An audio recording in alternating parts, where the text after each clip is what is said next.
At kung usapang slant drive lang rin, mas kung durugin. Yusuf Mazaki moves! Hindi ka mahusay tumugma. Let's go. Yo! Ako si Zaki at eto na naman ang panibagong episode ng Zaki Reacts. Ang papanoorin natin ngayon ay Harlem versus Goryong Talas. Ito ata yung main event ng Zoning 20 or Zoning 21. Parang ano siya, small room siya na main event yung mga veteran MCs. Tapos nasa undercard yung mga up and coming na malalakas na MC ng mga susunod na generation ng MCs. At ang dami ko na naman sinasabi, hindi ko napapatagalin pa para hindi kayo mainip. Simulan na natin agad. Nanalo ko ito si Harlem, pinili niya mauna si Goryong Talas, tig-2 minuto dapat. Huling laban na natin ngayon para sa Zoning 20. Pakinggan natin, unang banat, Goryong Talas. Nag-PM sa akin si Enigma. Zoning raw. Nang matapos na yung 10 months kong break. Subukan nyo raw yung Harlem. Teka, Harlem? Eh, ang pangit ko nga sumayaw para si Drake. Ugaan, pinunta ko dito, alugan. Tipong may Yung sayaw ata na tinutukoy ni Goryo yung ano he used to call me on my cell phone. Ano ang title nun? Basta hit song yun at naging sound trip din sa streets yun, mga panahong bagong release yun. Paki-comment nga kung anong kanta yun. Basta alam ko yun yung tinutukoy niya na nag-viral dahil medyo ang kulit ng sayaw ni Drake dun eh. earthquake as magnitude 8. Kaya pak that Harlem shake. Pero I'll make sure na Harlem shakes. Rick, ano to? Battle ng mga tito? Chongorio versus Chongo? May matchup mo, sobrang body. Bakit mo naman tinapat si Ninong Rai? Sa pinakaswabing Flip Top Zaddy. Bitbit ko Old Spice na basta old na nakilalang tirador ng panty. Klasik na tupak na merong tuglak sa may topak na haring magi. Pero siya daw ang slant rhyme king. Wow! Self-proclaimed tong Judes. Eh parang burat mo lang atay, tabingi sa'yo gago. Paling-paling ka raw mag-shoot. Rekta bumbunan pag umambalos tong punches ko straight. Pang-coops. At kung usapang slant rhyme lang rin, mas kung durugin. Yusuf Mazaki moves! Hindi ka mahusay tumugma. Let's go. Anyways, dati pa ako inu-call out dito ni Goryo kahit nung nasa sunugan pa lang ako eh. Ewan ko bakit, pero let's go. Zoning, let's go. Burur, skills mo pilit pag hinimay. Kasutal ka ba sa R? Burur, kaya tuturuan kita magsabi ng aray. Bulol sa R, laban sa bulol talaga. Pero kahit mali-mali sa battles pamatay, kaya anong laban itong hari ng slant? Sa hari ng sablay. Ito yung gusto makita na... Parang bago ko lang nakikita kay Goryo to yung mga self-deprecating lines. Parang yun nga, parang lahat pa rin talaga ng MC nagtatry maging well-rounded eh, no? Parang yun yung nakikita ko sa ginagawa ni Goryo. Mga tao. Dati di ba medyo parang seryoso lang si Goryo. Ngayon parang mas nakikita ko na mas balance na siya. Reference sa reference. Kaso labo-labo yung sa kanya, buhol yung dreads. Kaya matatapaan lang to ng tinatawag yung konyo. Gamit Birkenstock at Keds. Plus attack speed sa kada combo, tipong si Mordred naka-threads. Hanggang sa unti-unti kang maging inactive. Parang content ni hip-hop heads. Yes, gamit Birkenstock at Keds. Plus attack speed sa kada combo, tipong si Mordred naka-threads. Hanggang sa unti-unti kang maging inactive. Parang content ni hip-hop heads. Yeah! Kasi Ano nga nangyari dun kay Hip Hop Heads, no? Dati natutuwa ako sa mga content nun. Bakit hindi na siya nag-upload? Bakit hindi na sila gumagawa ng content? Ano nangyari? May nakita ako sa parang page ba yun? Na-rehab daw yung may-ari nun. Totoo ba yun? Uy, gago, bit ako natawa dahil na-rehab. I mean, totoo ba yun? Gago, tumawa no? ano pa ba'y ginawa sa inyong katana? Talas pang napili mo ka-exchange words. E katumbas ko milyong espada to'y unlimited blade works. Anime o manga, anumang genre, wini-weaponize ko sa slay lords. Panis ang Japanese porn pag nagpa-blur, mukha mo yung mase-censored. Ngayon nag-iinit ang dugo ko. Tandaan ang palaban. Kaya nandito ng halimaw na si Ryzen. Kumukulo na lang sa mabaylan. Oo, parehas kaming galing ng ahon pero itong isda kinilaw agad sa pantalan. Sibog sa mangingilom, itong laman dagat, pupulutanin ko lang yan. Kaya nakakita na ba kayo? Na nagbubulting na corner? Pinagkakasa yung pantig kaya yung ilong. Minaso ng oger. Itinapat ka sa MC may 3 pangalan sa 3 bilang pa lang nga is over. Di ublay multisyllabics mo sa multi-personality disorder.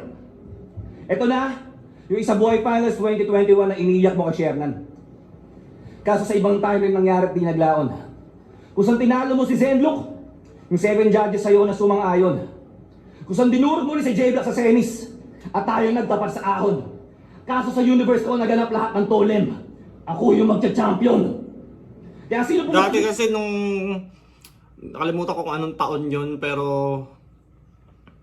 Si Goryo umabot ng finals. Kalaban niya si J-Block. Tapos... Si Harlem, natalo siya ng split decision ata kay Zenlook sa controversial na laban. Dito, taas kamay! Taas kamay! Gaw! Wala! Kasi Sorry. ano to, Kuya ni Hev. Shoutout kay Kuya MC. Kaya sino pumunta dito? Taas kamay! Taas kamay! Gaw! Wala! Sorry! Tubok ang gerilya, magogorilya, abutin niya ay Goryo! Gory! Sasaluhin mo lahat na sapak, boy! Kahit magdaigo, pari! Pero bago matapos ng round 1, tiya mo ako ng parli. Daigo pare, ginamit ni Harlem sa akin yun nung laban namin sa Sunugan eh. Ang daming natuwang fans dahil sa reference na yun. Napanood nyo ba yung laban namin ni Harlem sa Sunugan? Paano pahinga natin? Saya ko daw siya ng family. Gagi, pray. Tangina mo na magko-call center ka, di ba ang tawag dun? Parlay. Inanto ang puta. Yabang-yabang mo? Sinama mo pa yung mga TL mo, pati manager mo sa guest list? Pwes inuunahan na kita. Pagkatapos ko dito, naka-sick leave to hanggang next week. Inang-ina mo ka, ha? Sige. History lesson. Alam nyo ba na ang kauna-unahang 2v2 battle sa Flip Top ginanap noong October 16, 2010. Sa Cavite yun at ang main event, Harlem Wanlacy versus Spade at Red Black. Fast forward 15 years, si Spade, Goryo, Ghostly, eto, nandito pa din. Ako, same lang din. Pinagkaiba lang natin, putang ina yung pangalan ko, Harlem pa din. Kaya yung welcome ha. Nag-main event ka ulit dahil sa akin, Brad. Pag mo kami disappoint ni Arik, bawal mag-choke at bawal yung mga bars at rounds sa pang-undercard. Kasi Spade, kailanman mag-choke at bawal yung mga bars at rounds and Brad. Pag mo kami disappoint, nag-main event ka ulit dahil sa akin, Brad. Pag mo kami disappoint ni Arik, bawal mag-choke at bawal yung mga bars at rounds sa pang-undercard. Sa akin, Brad, undercard. Kasi Spade, kailanman, never kang naging diamantes ng kamanlupa mapadpad. Kahit gano'n pa mag-mature yung battle rap style mo ngayong gabi, uuwi kang balagbag. Parehas lang tayo ng pinanggalingan na era, pero di parehas tinutungtungan natin na palapag. That means I'm on a fucking higher tier. What's a fucking batch 1 na battle MC, pwe? To a fucking Flip Top pioneer. Ang ina, sobrang alat ng mga banat mo. Tangina ko, ang sakit mo na sa kidney.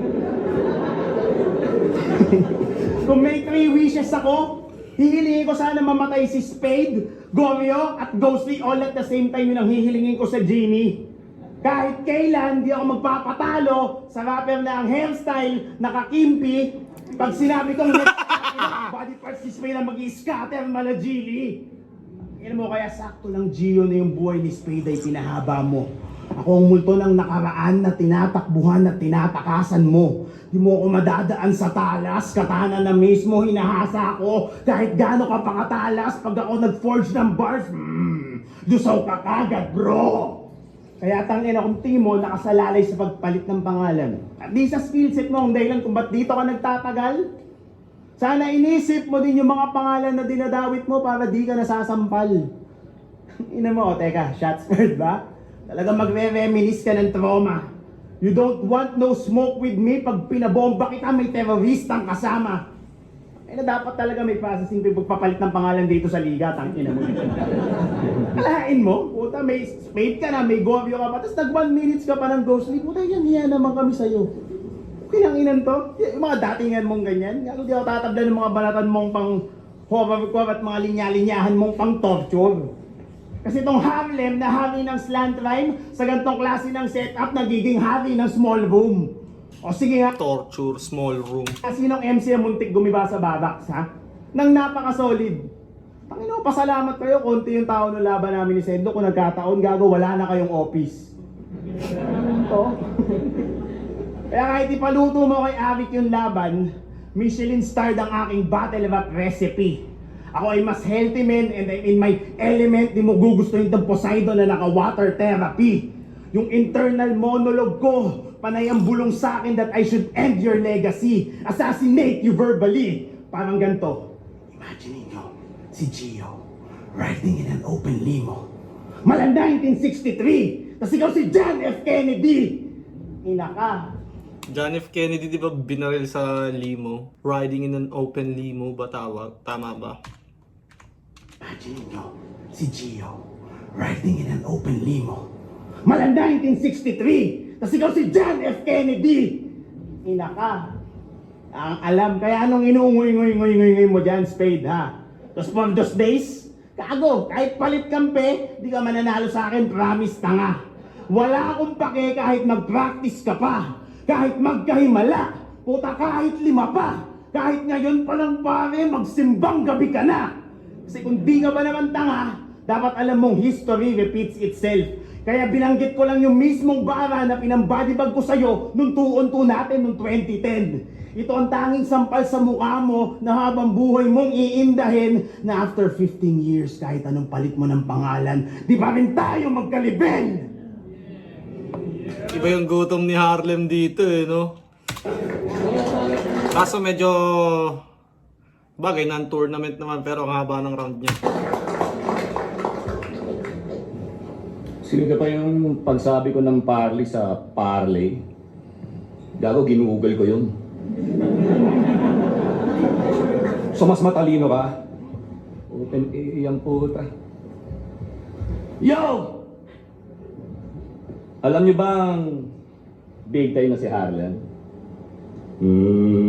Kasi binibigyan niya ng bayad na gig si Enigma! Real talk yun. Sabi niya sa laban niya kay Katana. Kaya isa rin namang rapper ang nakaahon dahil sa hip-hop! Damn! Hustler kumakamada. Okay na sana. Pero one time, nung in-invite mo kami sa Pasig, sa inyo, Rick, di ba? Sa inyo, sa Pasig, yung experience nakakawalang gana. Paano? Magpapa-event ka, hip-hop night. Tapos yung set namin alas 3 ng umaga. Lem! Where's your fucking manners, bro? Kami ni Sayad na urat. Si Arik! Puta na pa, Diyos ko, Lord. Si Arik na ba, Diyos ko, Lord? Kahit 80s. Pau, king of horrorcore, puta. Ginawa mong early bird. Gusto kang upaan ni Patas, may nagja-jogging na raw sa labas. Ayusin mo naman pagigis mo kami na tangina mo. Dahil baka imbis makuha mo yung kupon na ng kamao eh. Makuha mo suntok ng kamao kasi. Magkano bang nakukobra mo sa mga gigs ha? Lakas kumikbang kahit di kumikita yung event? Suspicious. Pero grade is good. Pineperahan yung art pero walang respeto sa artist. Why? Why you have to be so rude? Ano, binibigyan sa gantong reklamo, tayang kawali lang. Man, sa eksena, you better exit, dude. Tipong papasok sa kaliwa, tas lalabas sa kanan. Na parang exit wounds. Kasi naturing ang isang taga-Pasig. Dahil pag naamoy ng pera, daig pampira na. Pero di ba taga-Pasig din yung mag-asawang kontraktor? Pati yung Zaldi kong buhaya? Oo, maraming matay yung Pasigenyo. Tong ano, taga-Pasig pala yun. Nung saka ko lang nalaman yun nung ano, yun nga, flood control issue. May mga ganun palang siraulo sa Pasig. No? Pero yung mga kurap sa akin pinakokontrata. Kaya lulutang bangkay na harang sa ilog Pasig. Bow! Kasama yung mga Biskaya. Kasi walang silbi ang pagiging Poseidon mo. God of the Seas, ulol, sugarol, talpakan to the core. So ano, yung mga nakukurakot mo sa sponsor, pinagtataya mo. Huy, baka patawag ka ng mga senador. Nasa bansa tayo ng mga magnanakaw, madadali kahit na umu-organs ka pa and all. Kaya although mo to si Poseidon, malulunod lang pag-usapang flood control. Kasi pakapalan ng muka, pakapalan ng bulsa, pakapalan ng mga apog, kaya dapat na magkaisa, mga Bisayang kumakantot ng saging. Pateta ng mga Bisayang kumakantot ng saging. Pateta ng Tagalog. Kitang-kitang ebidensya na mula baba hanggang taas pumapanik-panaog. Kaso sobrang bagal ng sistema, anong pecha na naghihintay pa ata ng ahensya na sasabog? Yun ang sabi ni Vitrum. Pero di ba rito kaming ninyo, nakakapagod na. Bumiyahe, matraffic, mabaha, para lang makapasok sa trabaho. Tapos ganitong mukhang kukurakot ng tax mo. Puta, yung mga Pilipino talong-talo. Mga sir, baka pwedeng pakulong nyo na yung mga yan. Delay tax yun, nakakagago. Alam namin may mga pinoprotektahan kayong iba dyan. Ginagawa niyong bobo yung mga tao. Ano? Puro nasa lang ba? Sorry. Pero alam ko, Lem, sa mga sinabi ko, sumasang-ayon ka, pre. Dahil bilang mga ama at mga manggagawa, alam ko, tayo yung magkakampi. Alam ko marami ka rin hinanakit sa lipunan. Oo, tol. Pero real talk, walang may pake. Basta next time, pag nagpa-hip-hop night ka, patugtugin mo kami ng gabi. Ginagawa na rin ni Goryo yung callback na nauuso ngayon, no? Nauuso na yung callback na yun, eh. Parang magsaset ka ng punchline or angle sa earlier part ng round or sa tawag dyan, or kahit sa mas nauna mong round pa, tas gagamitin mo siya sa susunod na round or sa end part ng round. Kung makikita nyo lagi ng ginagawa ni GL, sino pa ba? Kahit mga si Katana, iba't ibang MC gumagawa nun. Kaya sino mo kang pera? Hindi na sisupenya sa Harlem na lang. Pero maglalaho na sagad. Sobrang sakit, ay paraw niya tinitira sa puwet. Ng katotohanan na hubad. Pero round 2 pa lang to, may round 3 pa. Kaya walang personalan, Brad. Pero bago matapos to, yung parley o parlay ko, itaya mo sa mataas yung ads.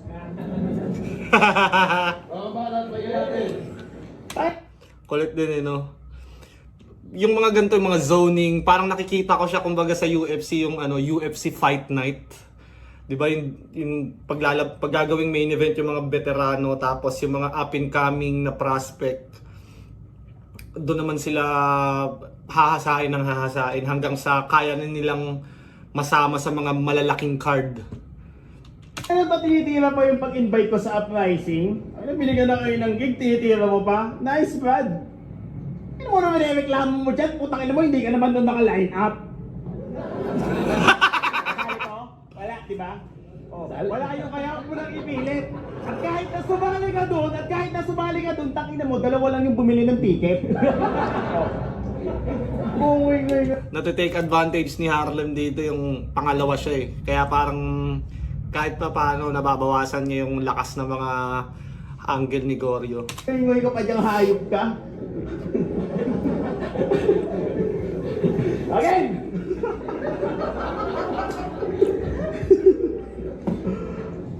Sakit ng mga salitang sasabihin nyo sa'yo.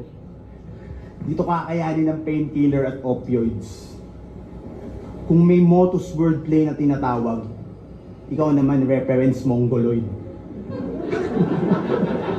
Ay nasa, iba yung tailor fit mo yung reference sa kalaban mo, ha? Kung baka sa putang ina, babanggitin mo lang sa battle cards. Ay na kasi kung makag-reference, kung ano napanood niya, ilalagay sa battle bars. Ay nang di porket ma-reference yung resume mo, tanggap ka na kagad sa trabaho. Pagalingan ng skill set dito, di pa damihan ng kakilala na tao. Takay mo, di mo to madadaan sa palakasan ng kapit, yan ang itatak mo maigi sa ulo mo. Kasi para ka lang din bayag ng uprising. Alam mo kung bakit? Kasi kahit saan bitbit ka lang lagi ng mga kagrupo mo. Ito bayag ang puta. Kasi ano ba silbi nito sa uprising, ha? Bukod sa magiging wingman ni Plasma. O, di ba? Wingman ni Plasma, puta. Ang ina, pogi boy ng uprising na parang tomboy kung mag-rhyming. Lakas, bro. Pogi boy ng uprising na parang tomboy kung ano? Ni Plasma. O, di ba? Wala na. Ang ina, pogi boy ng uprising, parang tomboy kung mag-rhyming. Lakas, bro. Ang ina to. Ang deal ay horrorcore lyrics mula kay Plus, kapalit ay fuckboy tips. Dahil sa'yo, may iba nang nalalamas na din si Plasma bukod sa kanyang fatboy tips. Ang ina di malaman ng babae kung siya ba'y buenas o medyo malaser. Isipin nyo, i-stamp naman ni Jano Gibbs pag dilat, bumibira na sa Texas Chainsaw Massacre. Ano mo? Texas Chainsaw Massacre ang puta, gago ang puta. Lagi na lang talaga na ano yung love life ni Plasma sa mga bars, no? Gago. Parang nakasimento na sex life ni Plasma, girlfriend ni Plasma, virgin daw si Plasma. Ang daming, lagi na lang nadadawit yung mga personal na buhay ni Plasma sa battle, no? Walang pogi-pogi bar sa akin ha when I speak the ugly truth. Sa loob ng bars ko, subukan mong ilaglag yung sabon, taig mo pa tinira sa tewu. Kailangan mo talaga mag-restart ng system kung di ka madalas nagre-reboot. Ngayon papakita ko sa iyo, Avic, what if ako na lang ang iyong recruit?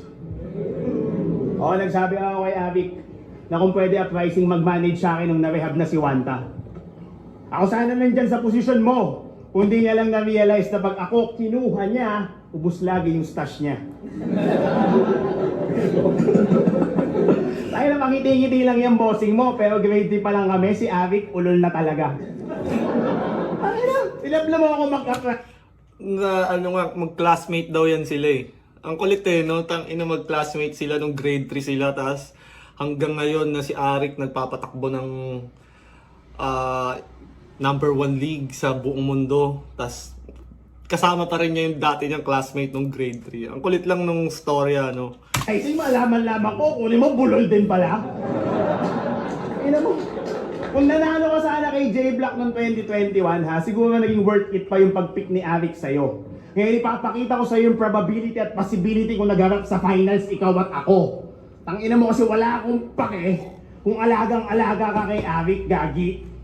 Sobrang bitch ka ni Enigma. Puta, nagseselos na si Madi. Sa lahat ng MC na wak, ikaw lang ang Si nagka-second Madi ata ang wifey ni Arik. and third na kami. Hindi naman sa sinasabi kong bias ha, pero iba talaga perks and benefits sa uprising. Kaya gaya ngayon, advance mo na nalaman yung mga detalye, gaya ng mga match-ups at event cards. Di ba nung buwelta, alam mo nang ako makakalaban mo, habang si Avic kinonfirm sa akin pagkatapos ng isang linggo, pero di ako inggit o galit cards. Si Avic, event cards. Di ba nung buwelta, alam mo nang ako makakalaban mo, habang si Avic kinonfirm sa akin pagkatapos ng isang linggo, pero di ako inggit o galit cards. Kung sa bagay, 1 week advance eh. Isa pa. anong buwelta, alam mo nang ako makakalaban mo, habang si Avic kinonfirm sa akin pagkatapos ng isang linggo, pero di ako inggit o galit cards. Kung sa bagay, grade 3 pa lang kilala na ako niya ni Avic. Alam niya kaya kong gawin sa'yo kaya binigyan kanya ng head start. Alam niya what's inside my head's dark. Pag pinabunot kita ng baraha sa aking death, mabubunot mo tarot death card. Kahit itimbudhin ni Spade, kaya kong bunutin kanyang red heart. Pina mo sugabal bars. Okay na. Gago. Sugabal bars. Okay na. Kasi isa kang sabit pabigat, walang silbi na member ng inyong pangkat. Wala kang bilang, wala kang ambag, saling pusa sa uprising na pinakawak.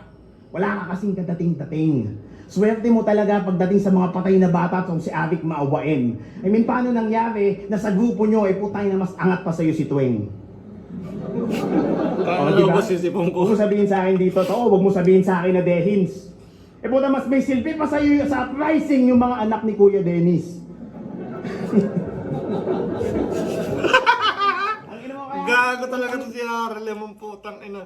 Feeling ko na lumalamang si Harlem dito sa sense of humor eh. Parang ano eh, nawe-weaponize niya talaga. Kaya kumbaga yan, nakikiliti niya yung tao, napapatawa niya. Tingiti dyan, baka sampalin ko yung pisngi mong pang bulldog, motherfucker.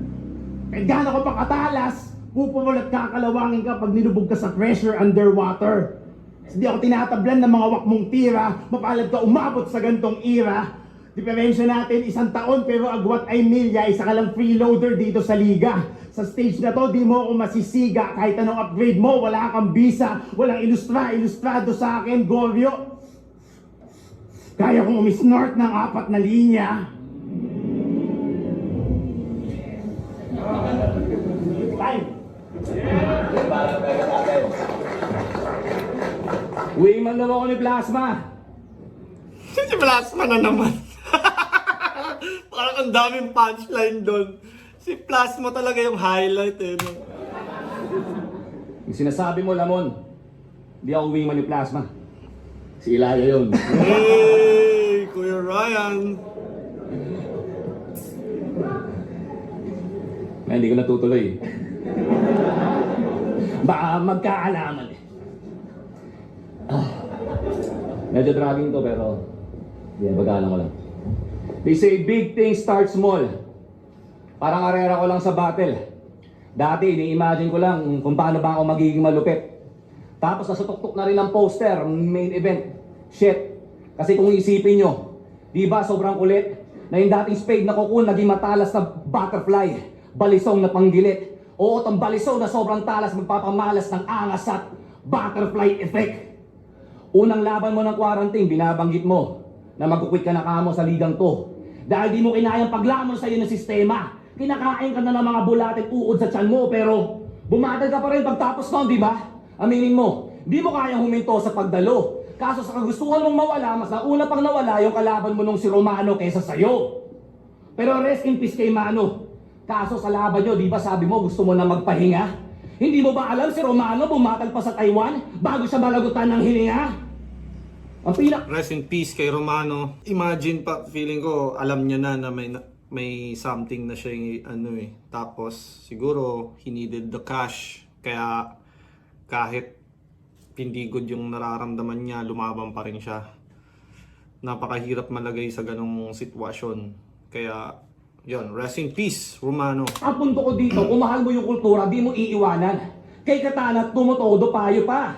Na gusto mong kausapin yung batang Harlem kasi deep inside Harlem, alam mo may mga pagsisisi ka.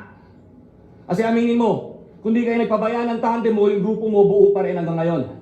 Kung di kayo nagpa-arak nila franchise sa 2x2, yung schizophrenia, isa na sa mga kampyon. Kung di kayo nag-drugs, si Juan Tamad malamang, nagbumulti pa rin siya dito at ang babaon. At kung di siya nag-addict, di ko siya makikitang nangungupit ang damit sa Uniqlo. At di ko sasabihin kung saan branch yun. Ang damit sa yang, nagbumulti pa rin siya dito at ang babaon. At kung di kayo nagpa-arak nila franchise sa 2x2, yung schizophrenia, isa na sa mga kampyon. Kung di kayo nag-drugs, si Juan Tamad malamang, nagbumulti pa rin siya dito at ang babaon. At kung di siya nag-addict, di ko siya makikitang nangungupit ang damit sa Uniqlo. At di ko sasabihin kung saan branch yun. Grabe yung ano ni Juan Lazy, no, yung downfall niya. Tapos syempre nasabayan pa ng addiction. Feeling ko may something din talaga siya sa ano, mental health niya. May problema siya sa mental health niya. Plus, siguro nasabayan pa ng drugs. Kaya kayo, don't do drugs. Iwasan nyo yan. Coming from me. If you know, you know. Ano, masyado bang sa aking impormasyon? Retok yun. Pero kahit bumaas pa kayo ng 20. Pero di lang to basta pang shock value. Eto na si Zeus pag nangongoriente. Sobrang dami mong kagaguhan na nagsimula sa mga bagay na akala mo lang simple. Dahil kung di ka nagpasugal, laban namin ng Apex, malamang bumabattle pa rin dapat dito si Kadiente. Eh mga bagong MC, Kung hindi ka nagpasugal, dapat bumabattle pa rin dito si Kadiente. Siguro, parang doon nga umikot yung mga angle ni Apex nung laban niya kay Sinyo, di ba? Parang kesyo nagiging sugalan na, nagkakadayaan dahil sa sugal. Di ko rin sure kasi wala pa ako nung pandemic eh. Wala pa ako sa flip top noon, nasa sunugan sa Kumu ako noon. So hindi ko alam kung ano yung truth doon na yun nga, nagkakadayaan dahil sa sugal. Pero ang kulit ng angle ni Goryo, na para kung hindi ka nagpasugal, sana bumabattle pa rin dito si Kadiente. Sana hindi niya naisip na, tangina, dinadaya siguro ako dito, kaya ako natalo kay Goryo. Siguro parang ganun, di ba? Dahil sa bagong yugto kayo magbibigay kulay. Tandaan nyo pagdating sa battle rap, kailangan nyo maging humble. Di lang basta mahusay. Yung mga idol nyo, mga nakaban dito, na di makabalik, silang buhay ng mga patunay. Na hindi sapat magaling na mag-rap, tama rin dapat desisyon nyo sa buhay. Kaya sa mga Sa mga idol nyo na ban, ano? mga nakaban dito, na di makabalik, silang buhay ng mga patunay. Na hindi sapat magaling na mag-rap, tama rin dapat desisyon nyo sa buhay. Kaya Di sapat na magaling lang mag-rap. Feeling ko nga yung mga na-ban, kung hindi na sila papabalikin ni Arik, feeling ko sila yung mga sample na tangina nyo, pag sinira nyo yung reputasyon ng liga, pag ginanyan nyo yung liga, sino mang gumawa ng ganyan sa liga, merong consequence. Tsaka, yun, may mabigat na consequence sa mga gagawin nyo. Hindi to joke-joke lang, hindi to battle lang. Yun yung lesson dun. Kaya sa mga feeling ko naman kung asaran kay Arik, okay lang kay Arik yun eh. Pero yung parang, yun nga, parang sisirain na talaga yung liga. Yun, may consequences yun. Syempre, binuo ni Arik yan. At hindi pa rin naman natin masabi kung hindi na pababalikin ni Arik yung mga naban. Malay mo naman, 'di ba? Merong magkapatawaran pa rin sila. We never know. Pero pwede rin ganun na sila yung sample na pag tinarantado nyo tong liga, yan yung consequence. sa mga nag-o-content dyan, rap nyo to. Tapos i-guess nyo yung mga ungas ng manggigil. At kung may problema sila sa akin, pakisabi, tiyempuhan na lang. Sapakan walang pipigil. O, sapakan walang pipigil. Kaya para sa mga Mamas Boys na ginagatasan yung kabobohan nila, hanggang dyan na lang kayo mga inutil. Hindi kayo kailangan ng battle rap at kahit maglaho tayo ditong lahat, yung mundo na hip-hop di titigil. Kaya rin, masakit na? Masyado bang foul? Tumagos ba? Hindi to real talk, ito'y career talk na sumusuntok, boy, tapos ka. Oo, marami rin akong pagkakamali at pagsisisi sa buhay. Pero lahat yan, nilaggo ko pa isa-isa. Kasi nga lahat ng tao kinakaarma, tama. Pero depende pa rin yan sa nagdadala. Kaya sinamantalo ko lang to ang pagkakataong to. Alam ko makakalaban kita one time. Pero kahit i-rebat mo lahat ng to, yung reality, hindi na kaya i-flip gamit ang rap lines. Di kaya ng slant, di kaya ng multi, di kaya ng mga diskarte na pang crunch time, di kaya ng rap skills kasi rap skills pag tunay na buhay yung punchline. Ano? Ganda ng mga punto ni Goryo dito. Sa oras, nag-overtime na ba ako? Wala can do this all night kahit yung pintuan na match point magsarado. Pero kita nyo naman sino ng panalo. Wala sana arbora ng balato. Mas mahusay ako pag-usapang sugal, Harlem. Pakibalik na lang yung taya ko.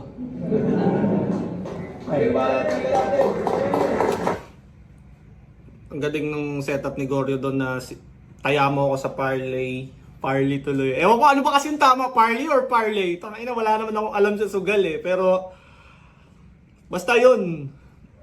Tapos ito ender niya sa round 3, pakibalik na lang yung taya ko. Mas magaling ako sa anumang sugal, Harlem. Pakibalik na lang yung taya ko. Kumbaga, connected siya. Yung mga enders. Ay na mo, di ba, pricing ka? Pinagagawa mo, gagi pre. Arit ko, ay nagpapaalis pa ng tao, tangin mo yung ticket, konti na nga nabili.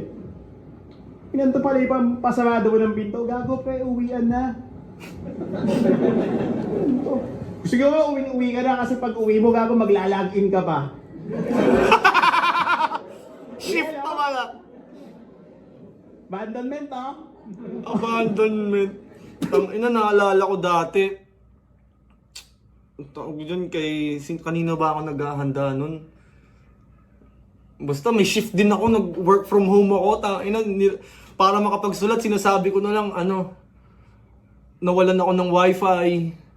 Sinasabi ko sa TL ko, nawalan ng wifi eh. Tapos hanggang sa yung TL ko, parang ayaw na maniwala. Balik ka na lang kaya sa office, balik ka na lang kaya sa site. Tapos biglang aayos yung internet ko pag pag pababalikin na ako ng site. Ay, okay na pala TL, sorry. Promise, bawi na lang ako. Again! Yes! Ano round na? Round 3? Ang ina ka ha? Okay! Bakit ba Goryo ang napili mong username sa pagbabatin? Wait lang, uwiwi lang ako. Pakikat na lang to. For short ba yan sa Gregory or Gregorio? Gorio ang napili mong username sa pagbabattle. For short ba yan sa Gregory or Gregorio? Putang ina, di ba pangalan mo Granmel? Granmel? Granmel. Ina, real name mo Granmel? Ang pangit, gago. Ang ina ko, may pangalan na ganyan. Talagang magpapalit-palit na ako. Inang pangalan yan? Parang di mahal ng magulang ang puta. Pangalan sa'yo, Granmel. Ano yan? Pangalan na pantuta? Inang to. Pantuta. Seryoso, Granmel pinangalan sa'yo? Di ba alam ng mga magulang mo na anak ka nila? Di ba matinanong, ba't Granmel? Baka akala lang, grandchildren ka nila. Tapos may nalaman ka pang Bulacan represent. Sa South Sembo, Taguig ka nakatira. Granmel, don't me. Ikaw ang flip-top pogi na araw-araw nainom ng pick-up coffee. Ilan to, kaya tong shirt Flip top pogi. Pick up coffee. fitness ain't shit kung hindi smooth yung operator. Tong baby cakes ng assassin, ipapatong ko sa coffee table. Ang inan to, ang natanda mo na, puro ka pa rin anime at horrorcore. Ang ina mo, kung gusto mo talagang maging ninja, mag-aral ka mag-parkour. Ang ina mo. Wala kang alam na ibang gawin kundi mag-anime at horrorcore. Laki-laki na katawan mo, di ka marunong basketball. Ilan to? Pero alam nyo ba, anong sikreto Tayo na sa Pilipinas, parang kabawasan na pag di ka marunong mag-basketball eh. Pilipinas kasi, tangina lahat na lang. Bawat kanto may basketball court eh. Sana magkaroon din, di ba parang bawat village, bawat subdivision, basketball court.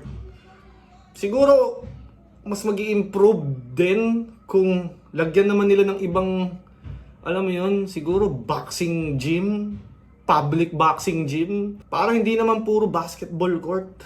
Para may ibang sport naman na alam yung mga Pilipino, hindi puro basketball. Granmel, kung ano yung kanyang preferred na hobby upang magka-healthy body, makikita niyo siya sa BGC kada gabi, pa-jogging.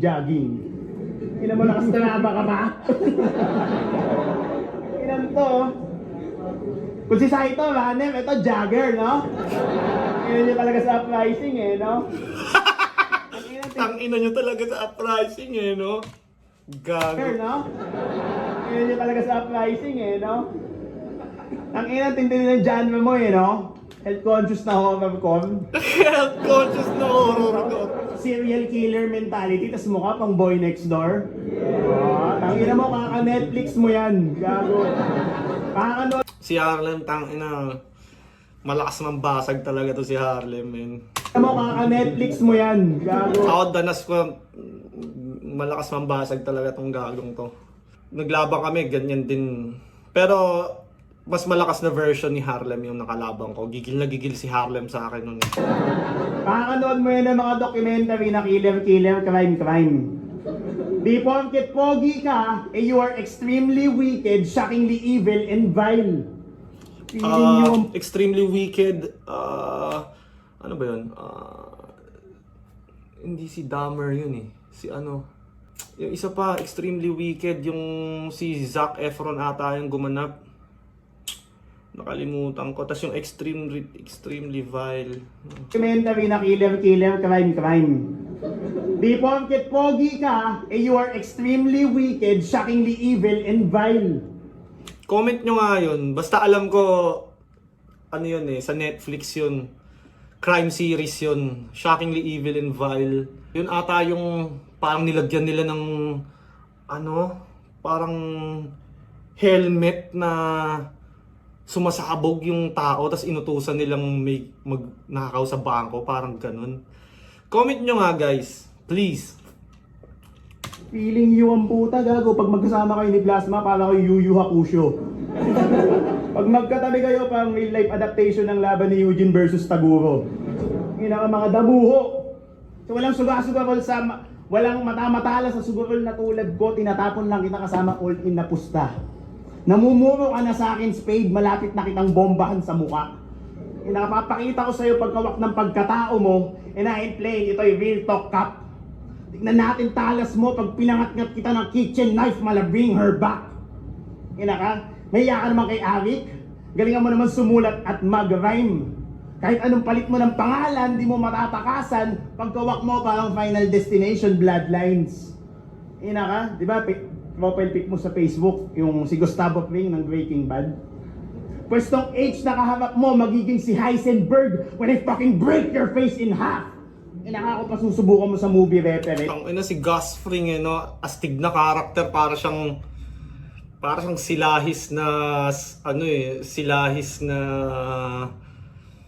alam mo yun, silahis na mayaman na sobrang sharp, sobrang kalmado sa lahat ng bagay. Tapos isa pala siyang super meth dealer, tas meron siyang mga restaurants na pang front. Ko di lang Netflix ang alam ko na panooran. Tang ina ka, nawala na lahat yung soap today, pero yung sabon na pinalaman mo, di ba rin nawawala at nakakalimutan. Ang ilan to? Kasi kahit anong palit ang pangalan mo, it won't matter how many times you flip it. When you're booked against Harlem's Heat, kahit gaano ka solid rounds mo, magiging liquid. 15 years ka na sa battle rap, but you keep on rapping all of that weak shit. Kahit sa NSO ka magpa-name change, mananatili ka pa din na statistic. Kasi round 1, binuhay ko Ulysses Page just so I can rebury him alive. Woo! Round 2, binuhay ko Ulysses Page just so I can rebury him alive. Ganda ng mga ganun ni Harlem. Round 2, makapal na mukha ni Gorio, binalatan ko ng buhay. 2 rounds, 2 identities, and we're just missing one more person. At yun ay ikaw, Granmel, kasi hindi to battle rap, ito ay character assassination. Ang ina ka.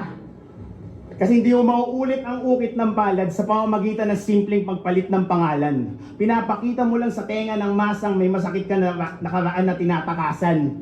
Kahit tinex sa corona ni Cristo, gamitin mong pag-ukit ng iyong tadhana, di mo pa rin mababago yung nakasulat sa kasaysayan na pagpapalaman mo ng sabon at habang buhay doon ka lang makikilala.